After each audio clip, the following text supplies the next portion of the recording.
cette annonce du 4e mandat d'Alassane Ouattara. Qu'est-ce qui vous a marqué dans cette annonce? Il faut dire que cette annonce, elle est d'une tristesse qui dit pas son nom.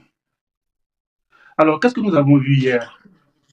Nous avons vu un vieil homme fatigué, un vieil homme qui, visiblement, avait de la colère, parce que cela fait suite aussi à l'interview du président Tidjane Thiam, et qui vient nous justifier que, un, la Constitution lui permet de se présenter, sachant que le même vieil homme, quand il faisait voter cette Constitution, il nous avait convaincu que cette Constitution ne l'autorisait pas à faire un troisième mandat. Ça fait deux. De deux, nous avons quelqu'un qui, dès son accession au pouvoir, a supprimé tous les contrôles institutionnels de l'état de santé du candidat à la présidence. Et qui vient, qui s'arrête tout goguenard devant une caméra et qui dit que je suis en bonne santé. On devait le croire sur parole, alors qu'il a supprimé tous les contrôles. Donc ça, c'est deux choses sur ces deux arguments. Ensuite, la troisième chose, c'est les justifications qu'il apporte à sa candidature, qui serait son expérience et autres. Il faut se souvenir qu'en 2020, il a dit qu'il n'avait pas eu le temps de former un dauphin suite à la mort malheureuse du Premier ministre Amadou Go. Et donc, il n'avait pas le choix, il devait y aller. Il a eu 5 ans. En 5 ans, je ne sais pas si c'est lui qui est un mauvais formateur ou ce sont ces dauphins qui sont pas très intelligents pour ne pas pouvoir, comment on appelle, pour ne pas assimiler toute la formation pendant 5 ans. Mais après 5 ans, il se retrouve à devoir y aller parce que ces dauphins ne sont pas prêts. Ça pose un problème parce que M. Ouattara, finalement, il est en train de déstructurer ce pays. Il est en train de détruire nos acquis démocratiques. Il a brisé notre cohésion sociale parce que quand on fait l'historique du pays, il est le dénominateur commun de tous les conflits qu'il y a eu dans ce pays. Il a eu des difficultés avec le président Bédié, il a eu des difficultés avec le général Robert Gueye, il a eu des difficultés avec le premier ministre Guillaume, il a eu des difficultés avec Charles Konan Bani, le sobre, comment il s'appelle, Francis Vaudier a dû démissionner sur lui, il a eu des difficultés avec lui. Il a aujourd'hui des difficultés avec le président Tidjane Thiam. Il a eu des difficultés avec Mabi Pakevier qu'il a finalement soumis, qui est rentré dans les rangs.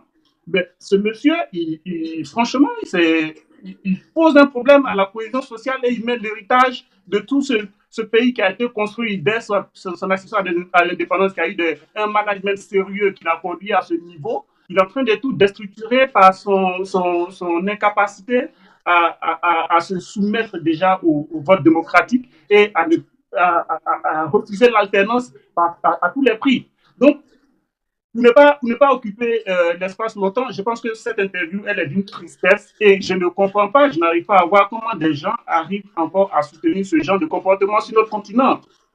Alors que nous essayons d'aller vers de l'avant, il y a des boulets qui nous traînent encore en arrière. C'est vraiment malheureux, c'est ce que je peux dire comme commentaire d'entrée. Ogina, c'est là on va faire réagir Arthur Banga. Alors Arthur Banga, Alassane Dramane Ouattara dit la Constitution m'autorise à faire un autre mandat. Alors même effectivement que la Constitution, oui, de 2016, effectivement, a remis les compteurs à zéro, permettant techniquement 2 nouveaux mandats. Est-ce qu'on peut tout de même estimer que l'esprit démocratique de cette Constitution est violé par cette candidature d'Alassane Dramane Ouattara? Non, non. La Constitution, en fait, on parlait tout à l'heure de respect. Quand on veut respecter les institutions, il faut respecter. Vous savez, la Côte d'Ivoire est une république. Et, attends, il y a des échos. Donc, la Côte d'Ivoire est une république. Et comme toutes les républiques, il y a une institution qui est chargée de vérifier la légalité de loi. Vraiment, il faut qu'on apprenne ça à nos enfants. C'est simple. Quand 2 personnes ne sont pas d'accord dans une république, il y a un truc qu'on appelle la justice. C'est elle qui tranche. Quand 2 personnes ont une interprétation de la Constitution, il y a une institution en Côte d'Ivoire qu'on appelle la Cour constitutionnelle. C'est elle qui tranche. C'est elle qui donne la légalité. Et la Cour constitutionnelle s'est clairement prononcée là-dessus. Donc après, les gens peuvent être malheureux, ils peuvent danser, ils peuvent pleurer, mais ça n'a aucune valeur. Aucune valeur légale, aucune valeur légitime. La seule valeur légale et légitime qui vient dans une république comme la Côte d'Ivoire, c'est la Cour constitutionnelle. Elle a tranché la question de la santé. Je pense que ceux qui veulent s'amuser peuvent toujours rigoler avec c'est pas légal, mais la légalité de Alassane Ouattara ne se discute plus. Et maintenant, si même on doit encore la discuter, la Cour constitutionnelle va se prononcer encore. Voilà, donc c'est pas un problème là-dessus.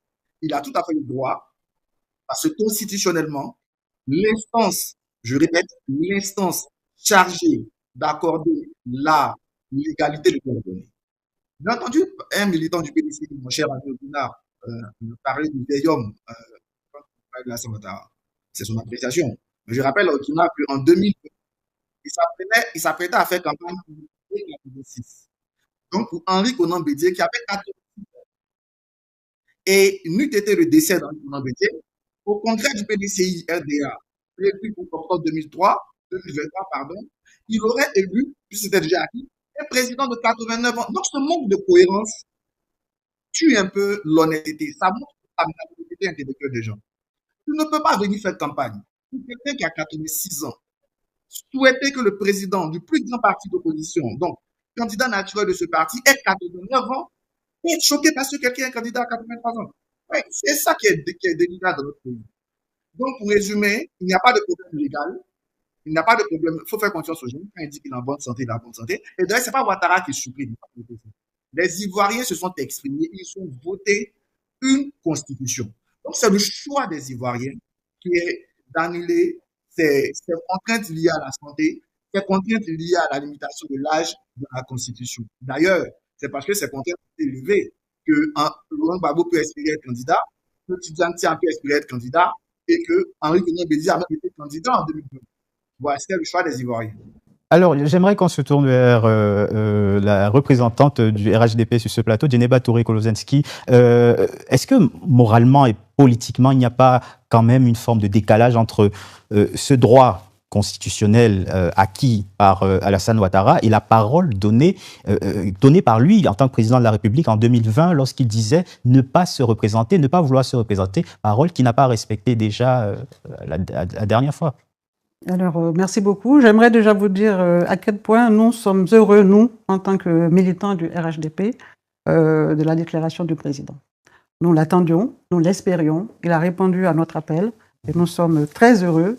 Les rues abidjanaises et partout à l'intérieur du pays l'ont démontré hier. Les rues ont été prises d'assaut par des gens, mais de toute obédience, j'allais dire, par la population qui a exprimé sa joie. On aurait même dit qu'on avait déjà proclamé les résultats de l'élection et qu'on avait proclamé la victoire d'Alassane Ouattara qui était plébiscitée. C'était un véritable plébiscite. Par la population, par les militants du RHDP. Par la population, vous ne pouviez pas faire la part entre les militants RHDP et la population. D'ailleurs, nous avons fait des pré-congrès et on a vu le monde que ces pré-congrès ont drainé. Nous, on a fait notre pré-congrès dans la diaspora, c'était le 14 juin dernier. Nous avons vu une marée orange dans Paris. Et dans toutes les régions de Côte d'Ivoire, il en a été pareil. Alors, la candidature d'Alassane Ouattara, de ce point de vue, non seulement elle est légale, parce que quand même, moi je ne vais pas revenir dans ces méandres du droit, mais une constitution consacre une nouvelle république, et de ce point de vue-là, nous sommes dans la 3e république en Côte d'Ivoire, et cette 3e république donnait droit à 2 mandats au président de la République. Il en a fait le premier, il est en train de faire le dernier. Mais en plus de ça, cette déclaration est légitime. Elle est légitimée par tout le peuple qui attend qu'Alassane Ouattara continue son magistère pour encore profiter de ce qui a été fait pendant 15 ans. Justement, il parle des défis qui attendent le pays. Est-ce qu'il ne pouvait pas, justement, passer la main, passer le relais à une nouvelle génération? Est-ce que cette candidature n'est pas aussi le signe de l'échec du RHDP à former une nouvelle génération de politiques pour prendre la suite du président Ouattara? Mais non, ce n'est pas un signe d'échec, c'est un signe de maturité, c'est un signe de responsabilité, parce que nous savons les tensions inédites qui valent dans la sous-région ouest africaine de par chez nous. Nous savons les défis sécuritaires qui se passent chez nous. Passer la main à une nouvelle génération, mais bien sûr, c'est ce qu'il a dit. Ce mandat est celui de la transmission générationnelle. Et des jeunes, nous en avons dans le gouvernement. Quand Alassane Mais comment Ouattara parle transmettre d'une s'ils ne prennent demi-douzaine. pas le pouvoir à ces jeunes? Les jeunes du RHDP auraient pu être poussés Mais les sur le jeunes devant du de la scène. RHDP on pourrait dire, sont en apprentissage. Vous savez, le manque de formation. Le représentant du PDCI parlait tout à l'heure que peut-être Alassane Ouattara serait un mauvais formateur parce que depuis, il n'a pas trouvé de... Mais vous savez, la formation en politique, c'est très important. C'est ce que le PDCI n'a pas fait après M. Bédier et qui a amené la catastrophe de M. Thiam à la tête du PDCI. Parce que lui parlait de... M. Oguinard parle d'un vieil homme coléreux, mais en matière de colère, on peut en parler. Quand on a vu M. Thiam sur la vidéo de M. Foucault l'autre jour, mais c'est un homme énervé, c'est un homme coléreux, c'est un homme hystérique, c'est un homme qui n'est pas responsable. Et pardonnez-moi de vous le dire, je tiens à le relever, en tant que femme, je me suis trouvée profondément choquée et meurtrie des propos qu'il a tenus à l'endroit de sa femme de ménage. On ne traite pas une femme d'ordure, je sais pas quoi, parce que simplement, elle a dit, il y a trop de travail, je ne travaille plus. Ce qu'on lui doit, il faut le lui payer. Quand on insulte une femme, on insulte toutes les femmes, y compris sa propre mère. Et ça, je tiens à le relever. Alors, qu'est-ce que vous me disiez encore? On parle de la Constitution, mais la Constitution, elle est claire. Et il faut respecter nos institutions. Tout à l'heure, madame en parlait. Et les institutions sont lesquelles? La Constitution, c'est une institution. Elle donne le droit à Alassane Ouattara de faire un deuxième mandat de la troisième. Alors, on peut faire de la mathématique. C'est vrai que 2 mandats avant, 2 mandats après, ça fait 4 mandats. OK. Mais quand on a dit ça, on peut faire un discernement entre les républiques. Réaction Salomé Meyers. Alors les figures de l'opposition, justement, on parlait de Tidjane Thiam, il y a également Laurent Gbagbo, Guillaume Soro et Charles Blé Goudé qui ont été écartés de ce scrutin pour des raisons judiciaires ou administratives, créant de fait une forme d'inégalité électorale. Est-ce que cela ne pose pas, j'imagine que vous allez le dire, un problème de représentativité, un grave problème de représentativité? Ça pose un problème énorme. Ça pose un problème énorme. C'est pourquoi je parlais tout à l'heure d'indignité totale pour notre pays dans cette déclaration à nouveau de candidature. Nous sommes respecter les institutions. Ce n'est pas jouer avec les mots ou jouer avec les symboles. En 2016, ce qui a été proposé, ce n'est pas un changement, ce n'est pas une constituante. L'année 2016. On n'a pas eu une nouvelle constitution. Ce n'était pas une constituante, d'accord? On n'a pas réécrit totalement la loi fondamentale du pays. Il y a eu des modifications apportées à une constitution existante qui est restée la même dans l'ensemble de sa structure. C'est ça qu'il faut expliquer quand même. On a besoin de faire un référendum pour ça? Bien sûr. Quand vous apportez des changements, là c'est à la main, si je puis dire, du président. Soit c'est le Parlement, mais à l'époque, je crois le Sénat n'était pas suffisamment aguerri. Soit on fait par le Parlement, soit on fait par référendum. Donc le fait que ce soit par référendum, ça ne veut pas dire que ce soit une constituante. Ce n'est pas l'intégralité du texte fondamental qui a été réécrit. Donc il y a eu des modifications à cette constitution. D'ailleurs, plusieurs partis d'opposition s'étaient opposés. Il y a eu un débat dans la société. Le débat a été fortement... Parce que ça... Ils ont quand même voté oui à la Constitution. Tout à fait, Bah oui. j'en viens. Et donc, ça donne une légitimité à cette Constitution. Mais d'ailleurs, personne ne revient sur le fait que le référendum de 2016 a effectivement entériné les changements qui ont été intégrés dans la Constitution. Donc, on est d'accord là-dessus. Il y a eu des modifications de la Constitution. D'accord. Mais il n'y a pas eu une nouvelle Constitution. On n'est pas dans une troisième République qui annule toutes les dispositions précédentes. Mais ça n'annule Donc, pas. je finis Madame, mon propos. en fait, c'est une question de sémantique. Non, c'est pas de la sémantique. Il faut expliquer vraiment à nos concitoyens. C'est très important. Il s'agit de notre vie à tous et de la vie quotidienne.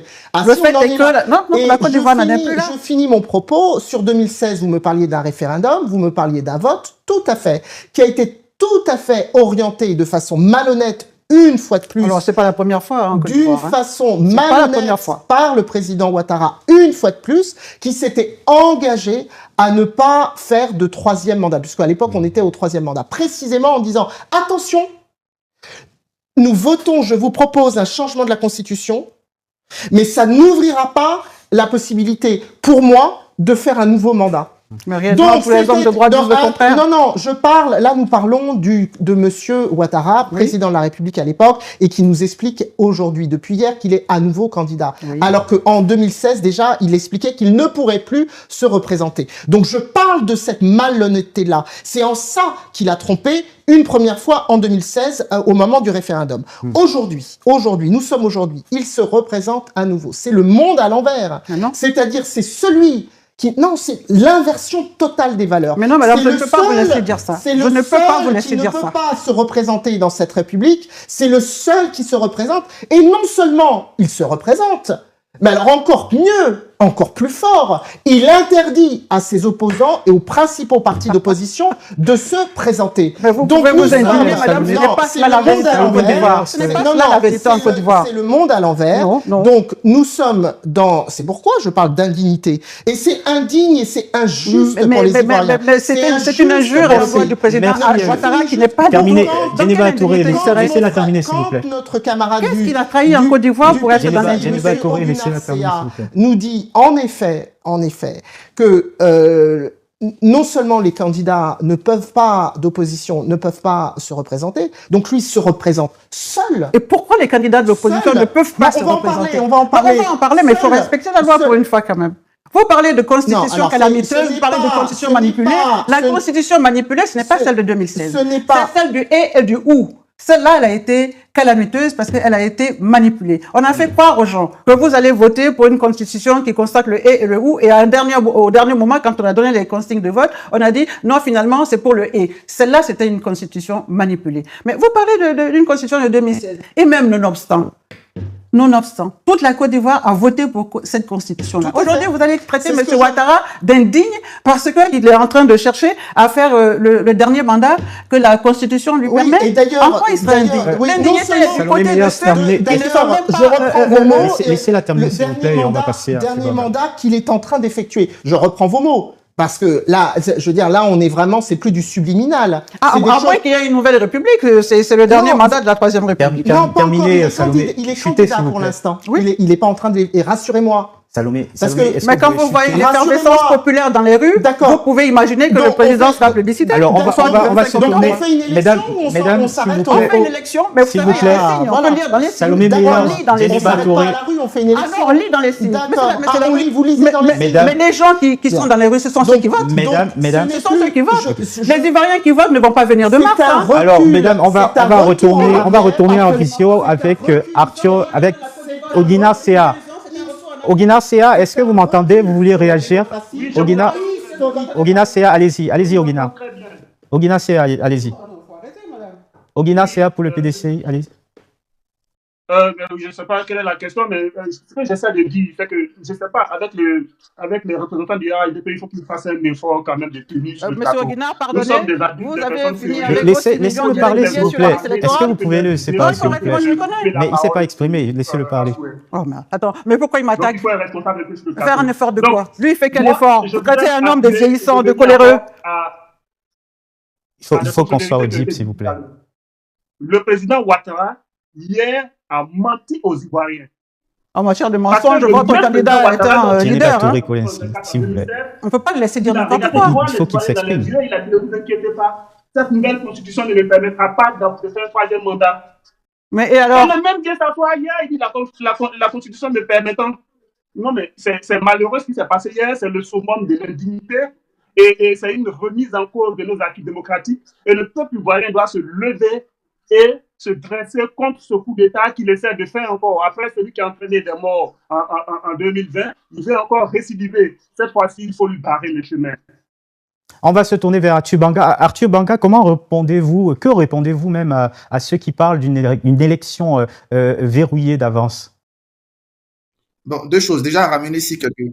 Non, c'est pas une constitution, c'est une nouvelle constitution. Pour changer de constitution, on a deux choses. Soit, oui, comme on l'a fait en 2000 en Côte d'Ivoire, comme on l'a fait pour la 5e République en France, on fait une constitution. Soit, on peut faire un tout petit comité et présenter le texte en référendum. C'est ce qui s'est passé en 2016 et donc on a changé de constitution. Voilà pourquoi on est passé de la 2e à la 3e République. Première République en 1960, Deuxième République en 2000 et Troisième République en 2016. Donc, Mme Salomé, elle doit servir avant de venir ici. Donc, Mme Salomé, il y a tout à fait un changement de constitution. Ce n'est pas une modification constitutionnelle. Ce n'est pas une révision constitutionnelle. C'est une nouvelle constitution. Et ce que la Cour constitutionnelle dit, c'est que cette nouvelle constitution met les compteurs à zéro. Ça veut dire que de façon mathématique, naturellement, 2 plus 2 font 4. Mais ici, il s'agit de droit. Il ne s'agit pas d'arithmétique, il s'agit de droit constitutionnel. Et comme je le répète, d'abord, Alassane Ouattara n'a jamais dit que cette constitution ne peut pas être candidat, c'est plutôt ses lieutenants.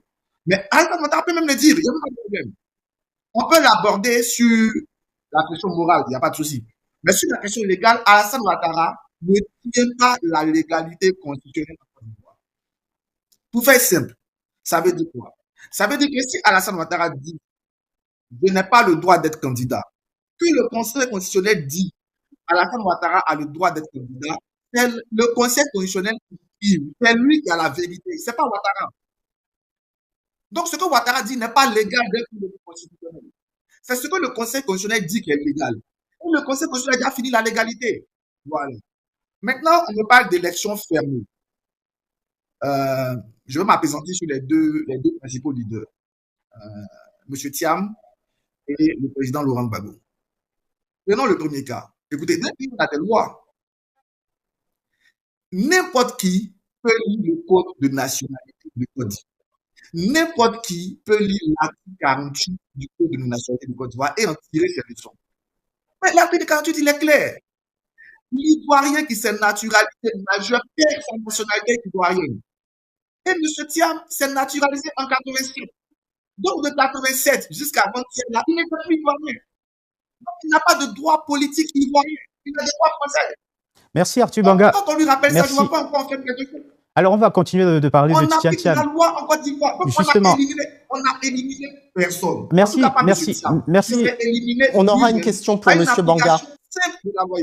Très rapidement, Salomé. Une question pour M. Banga. Je suis curieuse de savoir depuis quand vous considérez que la vérité sort du Conseil constitutionnel.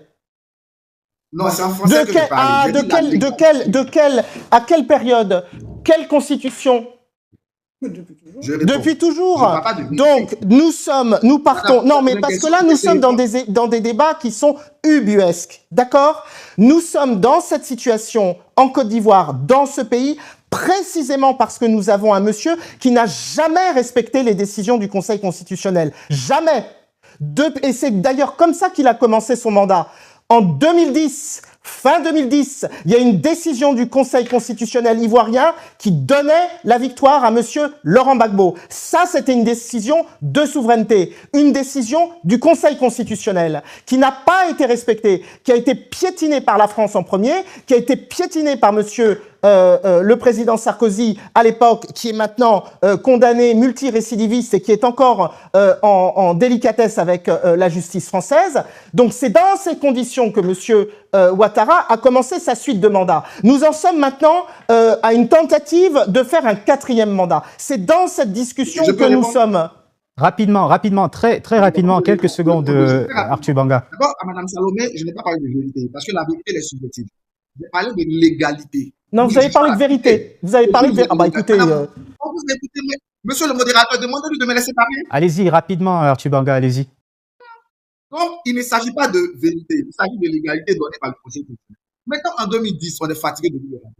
En 2010, on était en crise et nous-mêmes avons invité la communauté internationale à gérer notre crise et la communauté internationale dans notre processus électoral a mis 3 étapes. 1, le CEI, 2, le Conseil constitutionnel, 3, la certification de l'ONU. Face au banditisme du Conseil constitutionnel qui a décidé délibérément d'annuler le vote de la moitié de la population de la surface géographique ivoirienne, soit un tiers de la population, la certification de l'ONU est intervenue. Et c'est au nom de cette certification de l'ONU que M. Alassane Ouattara a été président de la République, mais de façon tout à fait légale. D'autant plus que le Conseil constitutionnel, justement, possédé, a été délivré et a confirmé la vérité sortie de la CEI et de la certification. C'est ce qui s'est passé en Côte d'Ivoire et donc la légalité, elle est toujours donnée par le Conseil constitutionnel et elle a été donnée cette fois-ci et la question légale ne se pose même plus. pas. Merci à tous Mais les deux. de J'aimerais toute façon, Djemene Batoré, Kolozensky, qu'on revienne sur le cas de Tidiane Thiam. Cette annonce de Alassane Ouattara intervient le même jour qu'une autre qui a été quelque peu occultée, puisque dans une note du Comité des droits de l'homme de l'ONU, on peut lire que la Côte d'Ivoire est incitée, appelée en fait à prendre toutes les mesures nécessaires pour garantir que Tidiane Thiam puisse exercer ses droits politiques. Alors, les avocats du président du PDCI et de l'État de Côte d'Ivoire n'interprètent pas les deux camps n'interprètent pas cette note de la même façon. Il y a aussi cette question de l'internationalisation de cette crise qui revient un petit peu sur devant de la scène. Comment jugez-vous cet appel de l'ONU? Alors, avant d'en revenir à cela, je voulais dire à Madame Meyers que si c'est du président du Conseil constitutionnel qui a dit qu'il avait été envoûté par le diable, donc qui est revenu sur les résultats de cette élection-là avant de proclamer M. Ouattara gagnant, alors celle-là, on peut en parler. Maintenant, ce qu'elle pense de la France et de M. Sarkozy, ça, ce n'est pas mon problème, je n'interviens pas là-dedans. Poursuivant sur le cas de Maintenant, Tidiane Thiam, poursuivant sur le cas de M. Tidiane Thiam, je pense que l'ONU, ce comité de l'ONU a dit qu'il fallait garantir les droits politiques de M. Thiam, sans jamais recommander sa réintégration sur la liste électorale. Ça aussi, c'est dit. Donc, que M. Tidiane Thiam ait des droits politiques, une fois qu'il a fini de régler ses histoires avec la justice et tout ça, c'est tout à fait normal. Mais pour être réintégré sur la liste électorale, il est clair que sur celle de 2025, il ne peut plus. Maintenant, si il a fini de régler ses histoires avec la justice et tout ça, il y aura une nouvelle révision électorale en 2026. Celle-là, je pense que rien ne lui interdit d'être... Est-ce qu'il n'y a pas une instrumentalisation justement de cette justice pour écarter un opposant sérieux contre Alassane Ouattara? L'instrumentalisation, elle naît de quoi? Il y a un code de la nationalité et un code électoral qui est très clair en Côte d'Ivoire. Pour se porter candidat à un poste électif en Côte d'Ivoire, député ou président de la République, il ne faut avoir que la nationalité ivoirienne exclusive. Or, il se trouve qu'au moment où M.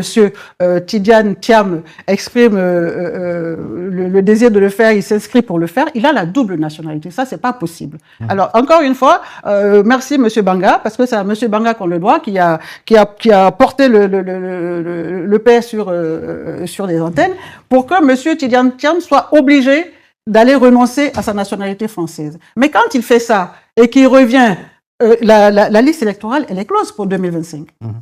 Alors qu'il soit ivoirien, moi je veux bien, mais pour qu'il soit éligible, il faut qu'il soit sur la liste électorale. Ce qui n'est plus possible pour 2025, je suis désolé. Réaction au Guinarcea, Tidiane Thiam, on l'a entendu, il a eu des mots très durs pour Alassane Ouattara lors de son interview récente accordée à notre confrère Alain Foucault.